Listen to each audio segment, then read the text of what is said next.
Dan jadi pejabat itu memang godaannya besar, yang bikin masyarakat bingung.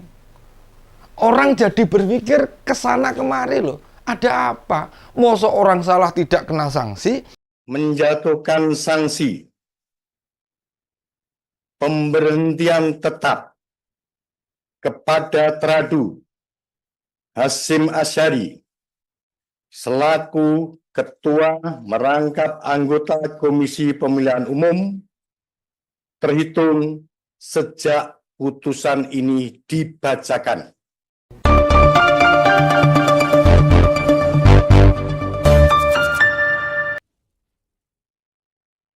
ini Om Ben harus istighfar atau mengucap hamdalah nih. Begitu tahu jika akhirnya Ketua KPU dipecat, Dewan Kehormatan Penyelenggaraan Pemilu akhirnya memecat Ketua KPU loh, Pak Hasyim Asyari. Iya, Pak Hasyim Asyari. Baik dari jabatan ketua maupun anggota. Akhirnya Pak Hasyim sudah tidak berhak lagi untuk menjadi komisioner KPU. Nah, kenapa? Di awal saya bingung ucap istighfar atau hamdalah. Soalnya apa? Soalnya peristiwa itu menyangkut dua hal. Mengucap alhamdulillahnya karena akhirnya Ketua KPU dipecat juga setelah berulang kali kena sanksi.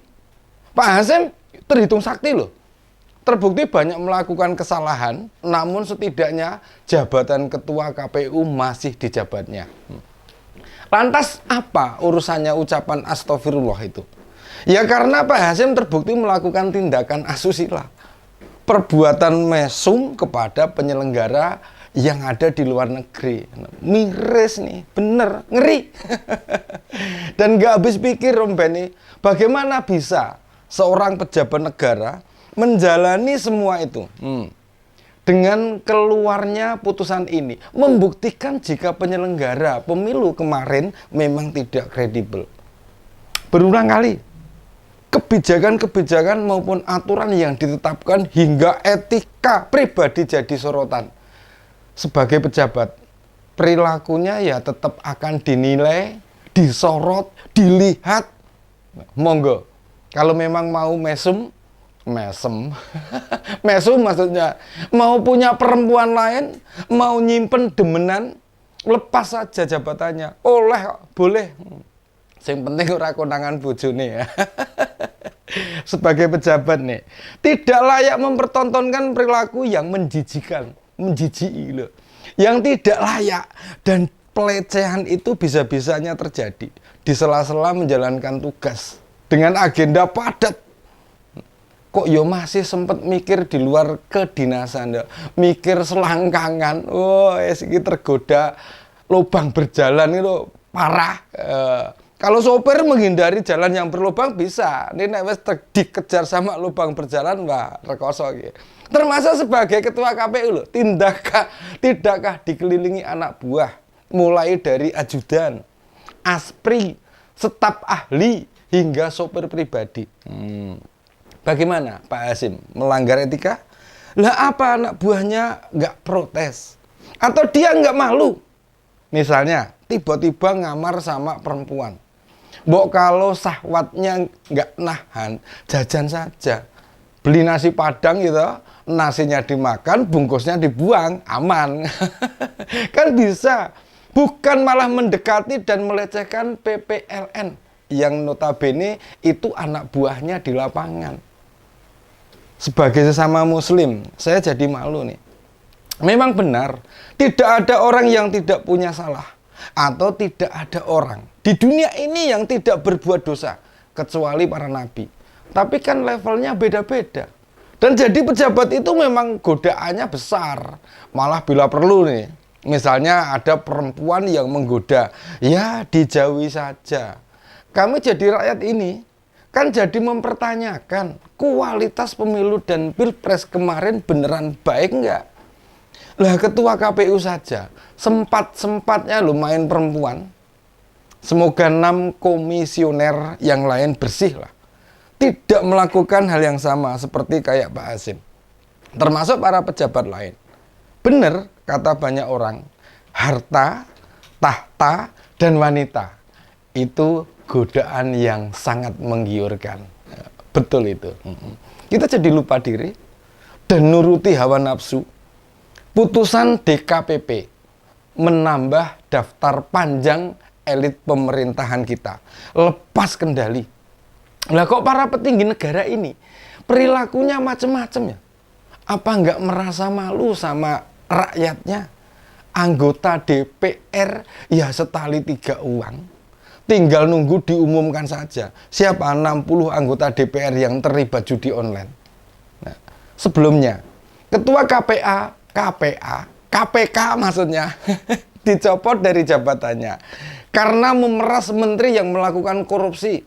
Pak Firly Bahuri meminta uang sebesar 50 miliar pada Pak Syahrul Yassin Limpo itu, Menteri Pertanian, guna meringankan kasusnya katanya. Iyalah. Kita orang kecil jadi bingung, nyukupi kebutuhan buat makan saja loh. Susah. Para pejabat bertingkah pola yang tidak sewajarnya. Entah mereka itu apa lupa diri, atau gajinya terlalu besar, fasilitasnya terlalu mewah, sehingga melenakan dari sumpah jabatan yang mereka ucapkan. Yang sudah gregetan sama Pak Hasim itu banyak. Ya dikarenakan perkara yang menimpa dirinya bisa berulang kali.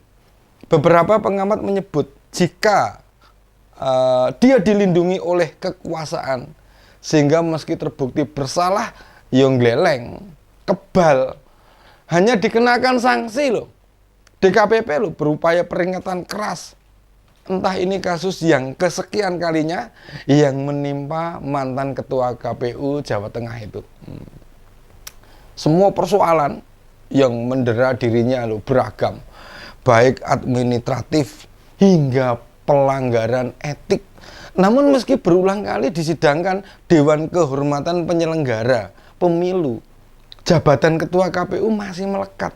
Ini yang menimbulkan tanya, yang bikin masyarakat bingung. Orang jadi berpikir kesana kemari loh. Ada apa? Mau seorang salah tidak kena sanksi atau hukuman meski sekarang jadi jelas. Ya, kalau orang Jawa bilang itu gini, terwoco cetha kaduk ruruh hangarah prono. Nah itu. Dan kasus perbuatannya pelanggaran etik ini bukan yang pertama kalinya. Sebelumnya ketua KPU disebut telah melakukan pelecehan pada Hasnaini. Orang banyak menyebut wanita emas pada Agustus 2022. Nah, Pak Hasim melakukan beberapa tindakan tidak terpuji pada Ketua Umum Partai Republik I. Keduanya melakukan pertemuan pribadi di luar kedinasan. Atas kejadian itu ya Ketua KPU divonis sanksi peringatan terakhir gitu. Mei lalu Pak Hasim juga mendapat sanksi peringatan dikarenakan dugaan kebocoran data pemilih pada sistem informasi data pemilih atau disebut dengan SIDALIH. Itu ya kan. Pada Maret tahun ini lagi nih Pak Hasim lagi pokoknya juga mendapatkan sanksi peringatan keras. Disebabkan apa? Disebabkan karena mencoret nama Irman Gusman dari daftar calon sementara DPD. KPU dituding tidak cermat, lalai, dan tidak teliti. Kan seharusnya saat mendaftar saja sudah tidak lolos, bukan kemudian dicoret dari daftar. Menjelang Pilpres, Ketua KPU terbukti bersalah sebab memproses pendaftaran calon wakil presiden Mas Gibran Raka Buming tanpa mengubah PKPU nomor 19 tahun 2023 untuk disesuaikan dengan putusan MK. Jika PKPU tidak diubah lebih dulu, mestinya Gibran tidak diproses jadi cawapres. Sebab ini ada klausul batas usia yang membuat wali kota Solo itu tidak memenuhi syarat. Kemudian KPU juga disebut loh, tidak menindaklanjuti aturan jumlah keterwakilan caleg perempuan. KPU terbukti bersalah melakukan pembulatan ke bawah jika perhitungan 30% keterwakilan perempuan menghasilkan angka desimal kurang dari 0,5. Ngeri banget rasanya. mendapati daftar panjang beragam kesalahan KPU, baik dilakukan Ketua KPU Pak Hasyim Asyari maupun bersama-sama komisioner lainnya. Demikian opini kali ini. Salam seger waras, tetap semangat. Sampai jumpa.